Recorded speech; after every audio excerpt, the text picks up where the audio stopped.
Welcome, everybody. Today we have with us Dominika Miernik, and she is going to be talking to us about building your career abroad and understanding the importance of cross-cultural challenges.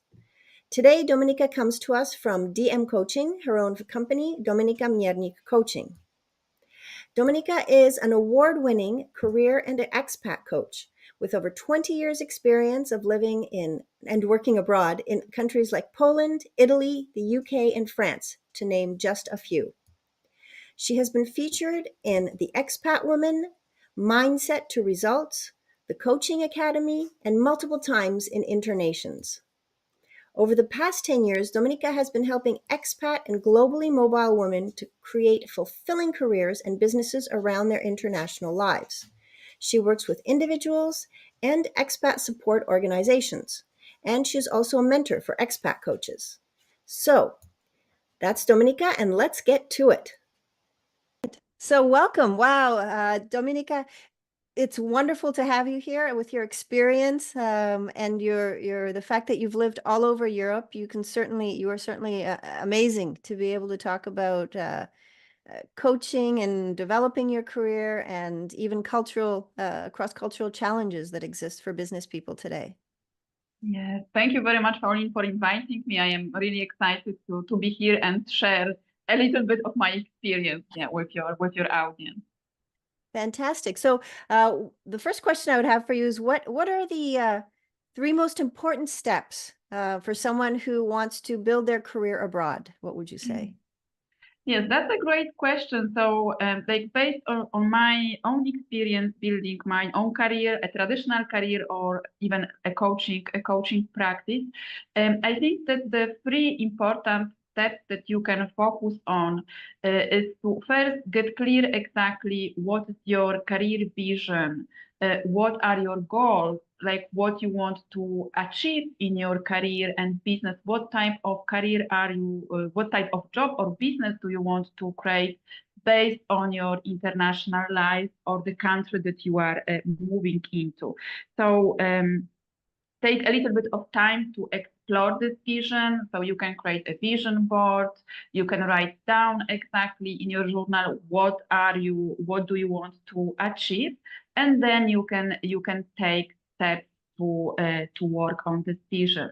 The second step that I would focus on is to think about what are your skills, what skills you have, and if in the country that you are currently looking for a new opportunity or looking to start or grow a business, people are looking for those skills. Or are there any other skills that you would like to develop, improve, or focus on? So think about who, like what, how you can offer those skills to your potential clients or to your potential employer. So maybe there is something that you have to change. Maybe there is a course that you have to do and improve your skills. So do your research, because you are coming into a new country with your background experience, but it doesn't mean that people are looking for those kind of skills. So, for example, when I was living in Manchester in the UK, the most important skill that people were looking, like in my own experience, was my language knowledge. So my background was in psychology, but people were more focused on my language skills. So knowing the foreign language. So this was the skill that I could offer at the time. And the first step that I suggest you to take is to explore a little bit what is the job market or what is the business market in the country that you are living or moving into, because it can be different. So what are the opportunities? What are the challenges? If you are applying for a job, so how is the company? So research the company, or if you are starting a business, also explore what are the business opportunities, how you can run your business, what is the competition, or what you can offer. So take a little bit time to prepare yourself, vision, skills, and also what is the job or the business market in the country and then you can take. There are many other steps, but I think that those are the most important. Yeah, that you That's can start wonderful. with. Yeah. Yeah. I would love to go back to number two because you said explore what skills are required in the market, or that what skills the market in the country that you are aiming to work in would like. How would you go about that? How would you? Yes. So you can attend some networking events in the industry that you want to start your business or grow your business, and you can ask questions like what type of skills are now required, what is your experience when it comes to running a business, or you can, for example, you can, if you don't want to attend in-person events or it's not possible for you, you can also start networking on LinkedIn and ask people, try to connect with people from the industry, ask them questions. What type of skills do you think are required in this type of business with fellow entrepreneurs? Then you can do your research online, and there are reports regarding the skills. So you can research those reports, or you can check websites of the companies or these businesses. And yeah, so do a little bit of research, and then you can check if you have those. What are your skills right now, and what else you can do to improve your skills? So, for example, now there is a lot of talking about artificial intelligence and how this is impacting our life, our business, or our careers. So it seems that those skills will be our future. So working on those type of skills. So doing your research, asking questions, making connections online or offline. This will help you to gain knowledge exactly about what you can do. Yeah, to improve your skills. Amazing, yes. And I imagine that this is possible for both if you're looking for an online job, or if you're actually looking to work physically in the country. Yeah, exactly. Yeah, yeah. And it's important, like, to grow your connections and networking. So when I was, for example, starting my own business, I started to attend a lot of networking events for business people and also for expats living abroad, just to connect and hear what is their experience and what I can do, how I can start my business, and surrounding myself like with fellow entrepreneurs, because they have different type of mindset than people working in traditional jobs. So it's good to connect online or offline, and and do your research. Yes. And actually, that leads to an interesting question. And what do you think are the biggest challenges that expats face when they're trying to establish their careers in a new country? Yeah. I think that one of the biggest challenges is the language, not knowing the language of the country. So of course it depends who are your clients, potential clients. But I think if you are living abroad, even if you are running your business online and you have international based clientele, it is good to know the language and connect also with the local community. So maybe you can offer some services to the local community. And another challenge is to understanding what are the cultural differences, even if you are working with international people. So because we come from different cultures, different backgrounds, we wear like different cultural lens. So we can see some situations or some behaviors with different perspectives. So how to run a business, what is the communication style, how to communicate with the people from different countries. This is important to understand, because it will help you not only like to build connections and to build trust, but also to run your business, to avoid misunderstandings sometimes. So I think language, cultural differences, and growing your network, because sometimes we can feel, we can say like in our comfort zone. So running business online, you are joining groups online, you do everything online. But then it is important like to go out and also meet with people. So not only staying at home, because you can feel even as an international business owner working online, sometimes you can feel a little bit lonely. So it's good to, yes, so loneliness is also one of the challenge of expats and international people. So connecting also with not only online but also in person events. Yeah. Yes, and I imagine that also would help because I think when you're going to a different country, you wonder how, or you'd like to go to a different country, you wonder, how am I going to learn the cultural differences? How will I adapt so that I don't make mistakes in that culture? Um, how would you go about that? Or maybe if you can share an example where cultural differences impacted somebody's career, because I imagine that's exactly what you do. You help people with that. Yes, so learning about the country that you are moving on, exploring what is the story of the country, what are the values, what is the job market, what is the business market, what are the opportunities. This will help you connecting with the locals, reading about the country. So those are like the small steps and learning the language, so then you can speak with people and you can make connections, and also understanding what is the communication style. So there are some tests that you can do, and you can check how you will adapt to the new country, what you can change, what you can improve, but understanding also that different countries, people from different countries, they have different communication styles. So, for example, people from UK or from US, they can be perceived are more direct in their communication. People, for example, coming from Poland, they can be also perceived as cold people because they do not like express their emotions, as unfriendly people at the beginning. But it's not true because it takes a little bit of time to build connections with them. For example, people from Italy, they are open, they smile, they ask questions.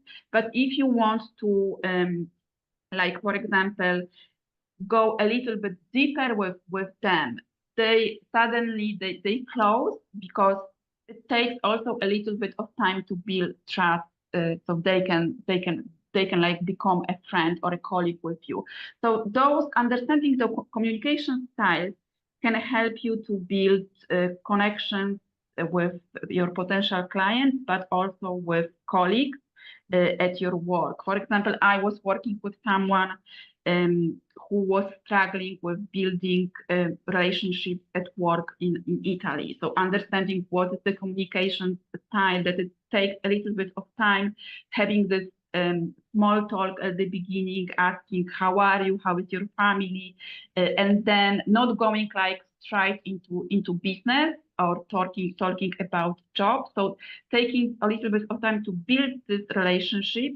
So then people they can become you can build trust with them, and they can become your friend, your colleague, or the relationship can be a little bit stronger. So it takes a little bit of time to understand. And it's normal that at the beginning you will see everything as different. Something can be strange for you. So this is normal.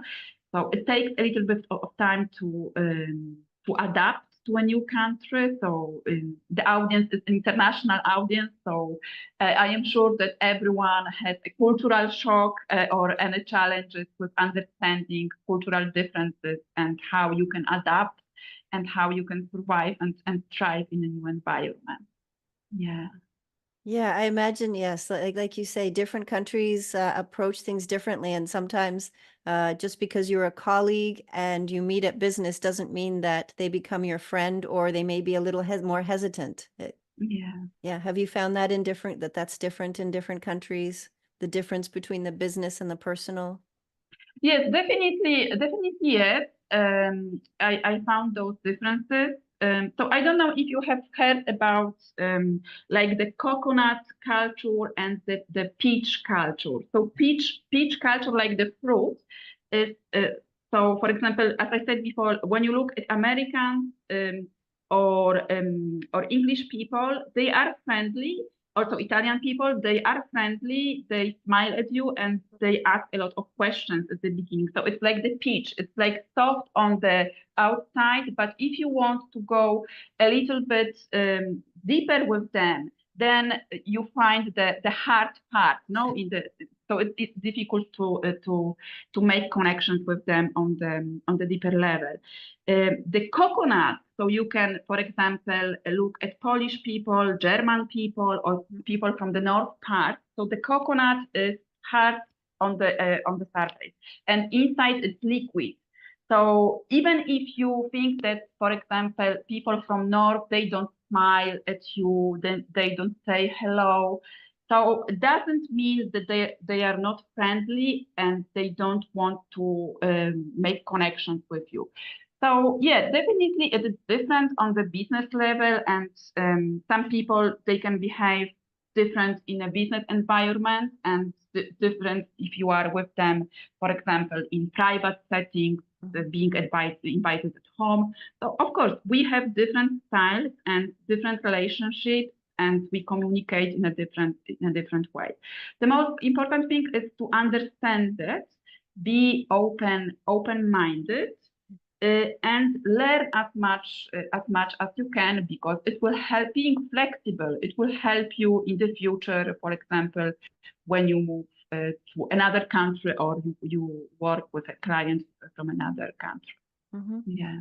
I love that metaphor, the coconut and the peach. I've never heard of that, but yeah, it's very good, and it's clear then that how the difference is clear. That's wonderful. And how when you work with people, how do you work with them? Because you can help people with that when they're trying to find a new job in a different country, or even once they're in that country, as you mentioned, you worked with. You work with people. So I work with expats moving to, so it's not about like finding the job, but it's about understanding what are your opportunities and how you can create a fulfilling career in the country that you are living in, or maybe you want to start a business. So that's why we are starting with getting clear exactly what is your vision, what are your goals, and then what is your experience, what are your skills, and what you can do with those skills. So like connecting the dots between your vision, your business vision, your lifestyle vision, and what you have, what you can offer. No? So and then we create an action plan. So for example, if you are looking for a job, we can work on your CV. So adapting your CV, because the CVs in different countries, they use like different types of CVs. So for example, in Italy, you put a photo on the CV. In the UK, you don't put it. So there are like small differences that you can do, and small changes that you can how to present yourself in a job interview. So what is the body language? How to behave? What questions you can ask? Same in business, when you go to business networking events. So how to behave, what to do, how to speak with people, how to start the conversation. So those are like the some aspects that we can do, and how you can adapt. What changes you can do, how you can overcome culture shock when you are moving to a new country. So those we can do coaching sessions, some exercises. So those are like some examples of what I do. And do you find that with as I guess the world is going more international, that when you deal with international companies, sometimes the cultures blend, or do you still see very strong differences among different countries? And no, there is a little bit of blend of culture. Of course, if you have international team or international company, but also it can depend in the country that you are, that the company is based. No, so for example, in Poland, the leadership can be a little bit different, Mm-hmm. more, let's say, hierarchical, or more, for example, in the US or in the UK, it can be more focused on collaboration. So it depends. But I think that we are going like the international environment is more blending, and people are curious about other, like learn exactly how they can communicate, how they can understand more about their team members. So work, because we are working online also. Now we have those opportunities to work remotely. So, but still you can have some small changes that you can take to improve your cultural, being like aware of some Mm-hmm. differences. Yeah. So this is my experience. Yeah, it Yeah. depends. Yeah, what is the culture of the company? Because it can be an international company based, for example, in North Europe, but the communication style or leadership style can be a little bit different because the culture is different. For example, different from the culture in Portugal or in Spain. Yeah. Mm-hmm. Fascinating. Wow. And I guess how would you talk a little bit about cultural intelligence? Yeah. How does it help not just your career success, but also your own fulfillment, your own satisfaction in a setting that's foreign to you, where you might feel isolated or Mhm. unsure? Yeah. So cultural intelligence is like being aware of cultural differences, understanding the cultural differences, and how you can adapt to a new country. So this is a definition, like a standard definition of a cultural differences, of cultural intelligence. So this can help you to build relationships in your business or in your traditional career. You can feel more confident about like communicating with people. So if you are more confident, you can have more clarity also about what you can do, how you can communicate, how you can take decisions when it comes to your business or career. And this can help you like to create a more fulfilling career or business. So it's everything that we have said so far. So learning about the country, connecting with the local community, learning the language, exploring the job market. So taking small steps, this can help you to be more culturally aware of the differences. And definitely it can, because sometimes you can find yourself in a situation that you don't understand why this person says something that maybe it's like impacting you in a negative way. But maybe this is the way that the person is communicating based on this person communication style or the country that they are coming from. So this can help you also like to improve your confidence or understand better other people. Yeah. So small steps that you can take to feel more fulfilled in your career or business. Mhm. Interesting. Wow. So many questions, so many, so much interesting information to think about. What if somebody say decides today, I would like to try to live in a completely different country. What would you recommend for them in terms of the length of time to take before they actually make the move? Um, how long does such a process take so that you do it in the most, I guess, culturally aware and positive way that you can, and to achieve the best success? Mhm. I think that every person is different, so it depends.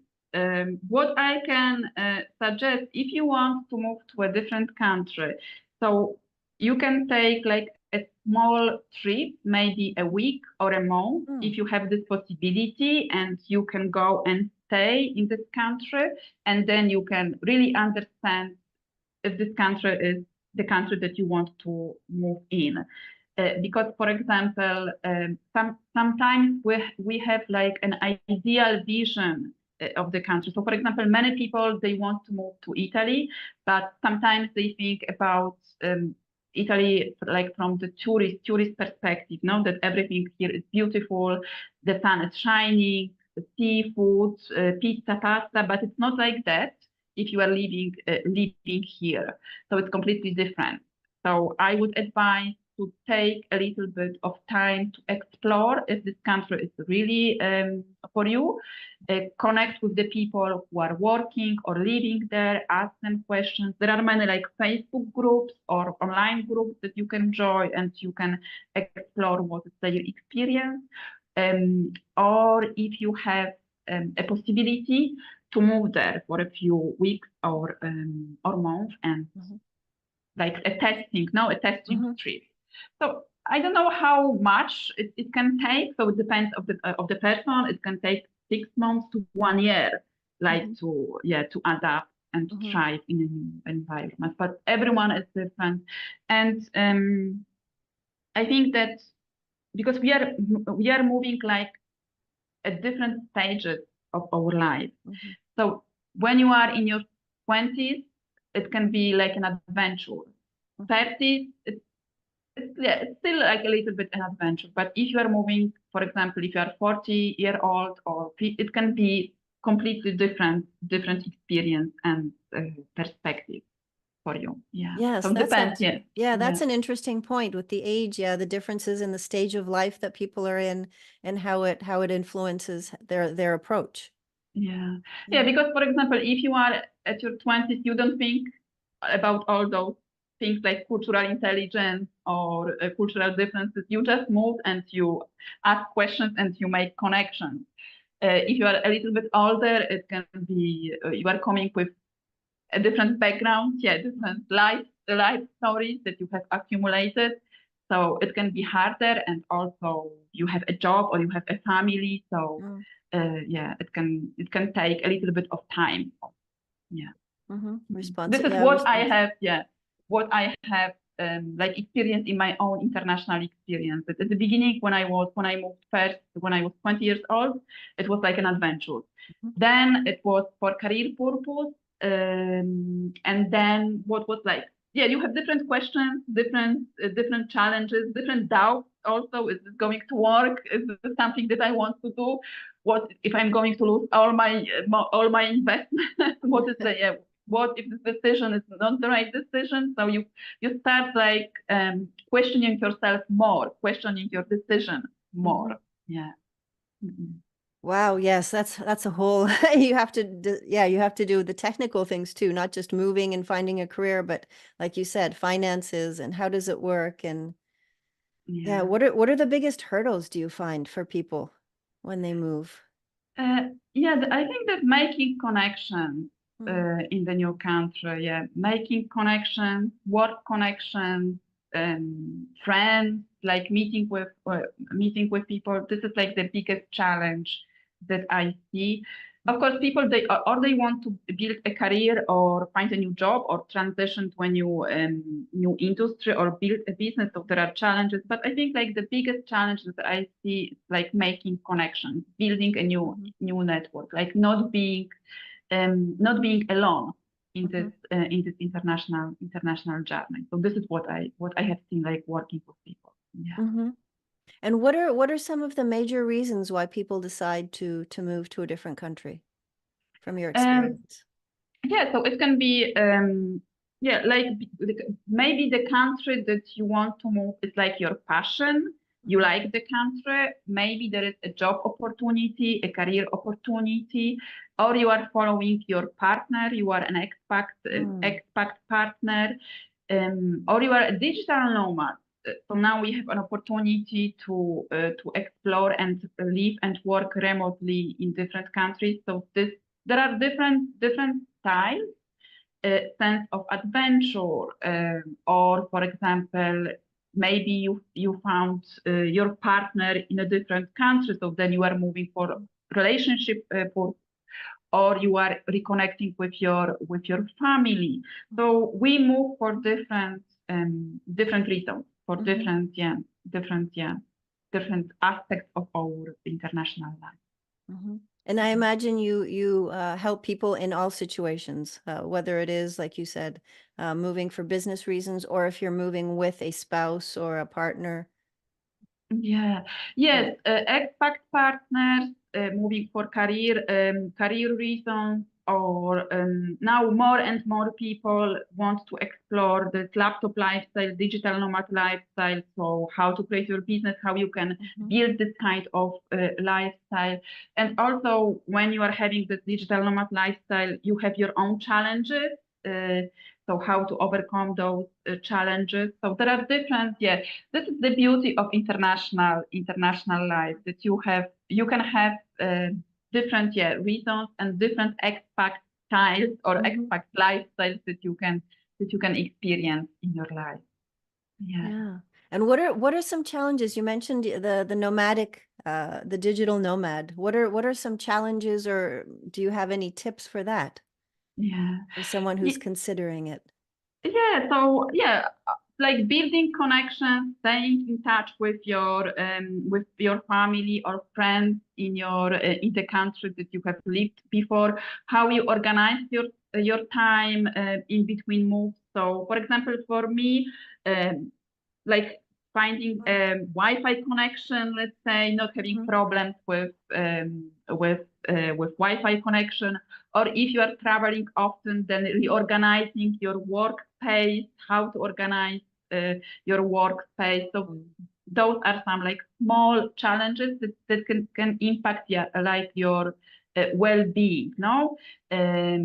So how to overcome them, how to organize your time, how to manage your time better. So this is something that maybe some people, they don't understand your lifestyle. So Mm. how to explain, how to, yeah, what you can do about that. So yeah, we have all, yeah, a list of challenges.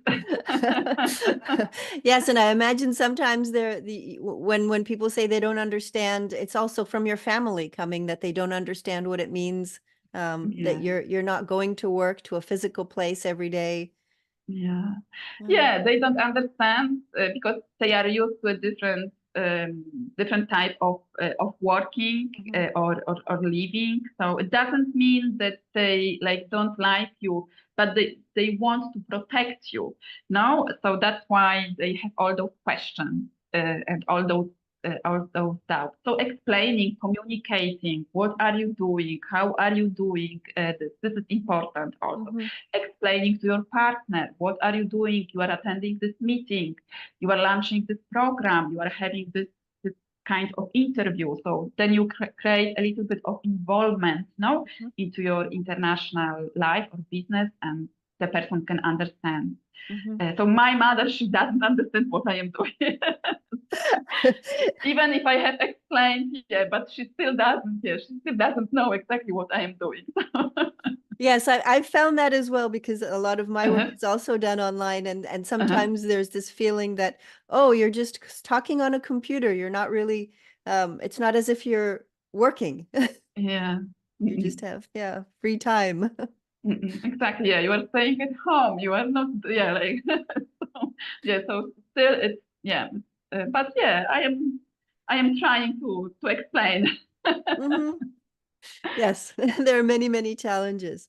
Okay, this is fantastic. But before we go, maybe could I ask you for the key points that you want our viewers to take away from your message from today's talk?